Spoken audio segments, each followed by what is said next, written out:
Okay, so I don't know if this angle and lighting is fine or is it just straight up unhinged, but we're going with it. And not to mention, I'm actually like squatting down here. But yeah, I thought I should give you guys an update. I haven't updated in a while actually, and I've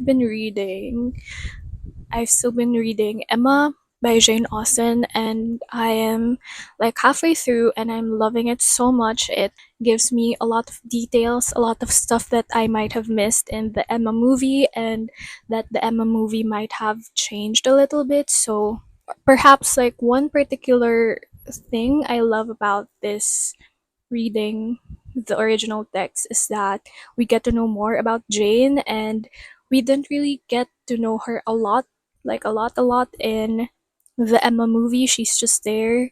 She's just like the perfect the perfect girl that Emma is not really that fond of, but we get to know her more in the book. And I just saw like a meme on TikTok, and it says that it's like queen behavior for Jane Austen to actually name the two perfect characters in her books as Jane, and I just think that's like iconic, I guess. On the other hand, a book that I've actually been thinking of reading is none other than The Secret History by Donna Tartt. And I mean, look at this cover. It's a DIY. It's a DIY cover, and I just saw again. I saw on TikTok like this girl. She makes dust jackets for her books. Oh my god, she makes dust jackets for her books, and it just looks so cool. And this, if you can see, there's like a glued part because I don't have paper that's long enough for this project thing, but it did it did look cute. Like how cool is that?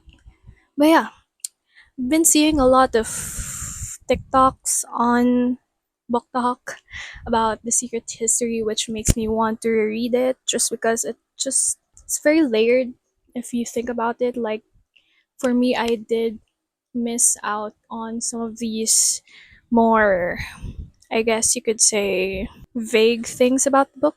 But yeah, amidst all of the books that I'm already reading, I kind of want to reread The Secret History.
Like a wet rat from the sewer, but that was a successful swim.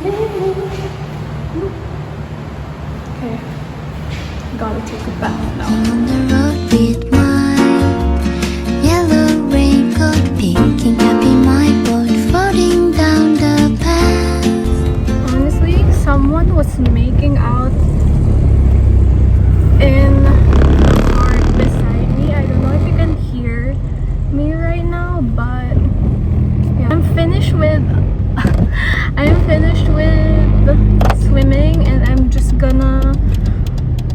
for my mom, I'll probably, I'm so sorry, this is the best angle that I can do, besties. Like, there's no phone holder in my car, but anyway, I'll just wait for my mom, and I'll probably wait for her in a cafe, I think. Yeah, I don't know which cafe, but yeah, I'll probably read Northanger Abbey as well, because that's the book that I have. And yeah, swimming was fun. I was lucky enough where, oh god, there's a lot of students. I was lucky enough where it was already like a little bit sunshiny, because earlier it was really chucking it down. It felt like rainy season is literally upon us. But yeah, good thing. But then after a while it's become super duper sunny, and anyway, the pool is just until like 11:30 as well, so it's fine that I kind of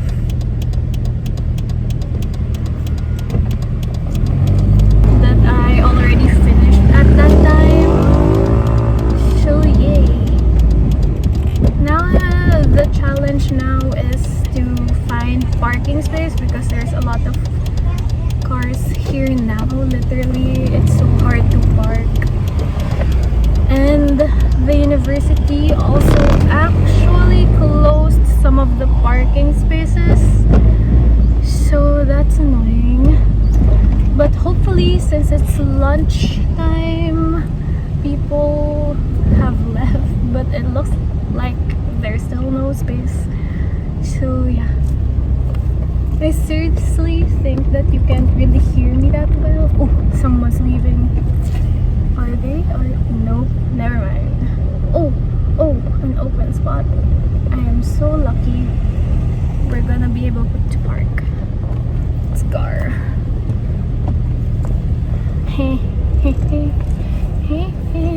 This isn't a reserved spot. This is legal parking. And we're here. I parked for them. Lucky. So yeah, anyway, as I said, I'll be just reading Northanger Abbey while I wait for my mom. I'm on page 41 now, and some thoughts is that it's not really hard to read, and I mean, that's good, but that's also surprising. I don't know if this is just delusion, but I think that the more that I read Jane Austen or other classic works, it just becomes easier to read for me. And obviously, oh shit, anyway, sorry. There were a pair of girls who got their car, the car that was parked beside me, and I'm shy, you know. I can't really vlog talk. Like, I can vlog without the talking part when there's people, but when there's people, I can't talk, if that makes sense. But yeah, obviously, as I read more of these classic works, it becomes easier to actually absorb it, because I'm getting used to the language in like just the olden language. Obviously not the super deep old language, but yeah. Thoughts on Northanger Abbey itself, I still don't have that much thoughts on it, because I'm just 40 pages in. I'm not particularly like a fan of, I mean, not really a fan, but like I'm not as impressed with Jane Austen's writing style as I was impressed with like Mary Shelley's writing style, if you get what I mean. Like, Jane Austen's writing style for me is just like not as intricate and probably not as ostentatious as some other classic works, so it's not an advantage for me to be consuming more, because not every sentence is something that I'm impressed by. So I mean, it's not bad, that's just Jane Austen's writing style, and probably I prefer more of those intricate purple prose-ish. Not really, but just beautiful writing in general. And yeah, Jane Austen's writing for me is kind of like just telling you what's happening, but that doesn't really take away from how good of a writer Jane Austen is for me. So I hope that makes sense. But yeah, so Northanger Abbey, not really hating it, not really loving it at the time. The gothic is still not there. Like, she just got to Bath and she's just meeting all of these characters, and it's quite apparent that the the main character of this book is a little bit immature still, kind of like young. It transcends in the writing that the main character is a young girl. So yeah, I'm very excited for things to go down because I saw a vlog that said that something's gonna happen. Obviously something's gonna happen, but something really critical is gonna happen, and I hope I get to it soon. Same as like Emma, it has volumes as well. Don't know which is shorter, but yeah, Northanger Abbey.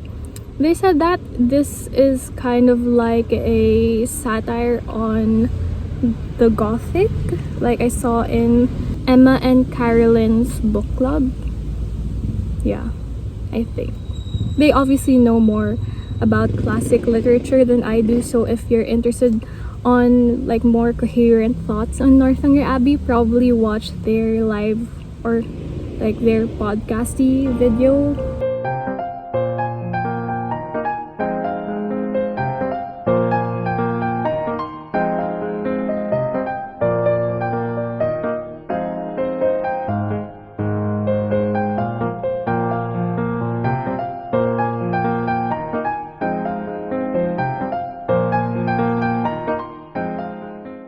Hello everyone. So it's a very, very dark and rainy day today. It's actually just around 3 p.m. and it's super dark. So we just had some like Christmas decorations up and it's still not done, but it's the lighting right now is very cozy, and I feel like it doesn't really translate that much in the video, but yeah, it's very cozy right now. So I just decided to continue reading Lockwood and Co. because I actually started it last night and it's on my November TBR, November to December TBR. And yeah, I just love the Lockwood and Co. series, and so reading it just feels so familiar and so nice and just super cozy. And yeah, last night I started reading it, but it became quite creepy, so I stopped. And now I'm just continuing it. And then in terms of Northanger Abbey, I am pleased to say that I am not bored reading it at all. It's a really interesting and just it grips your interest, I guess I would like to say. And yeah, it makes me feel emotions, which contributes to my desire to actually read the book. And that emotion is most commonly known as annoyance and frustration. And it's just because some of the characters in the book are just so annoying and just so horrible, and they are just not good people, and so it's annoying to read about them, and thus I read more. It doesn't make sense when I say it like that, but yeah, I just want to know what's gonna happen, and I feel like it's just gonna go down even more, and things like worse things are about to happen. So yeah. Anyway, I'll just be reading Lockwood and Co. right now and just basking in the coziness of this atmosphere, and it's the best weather to actually read Lockwood and Co. So, yeah.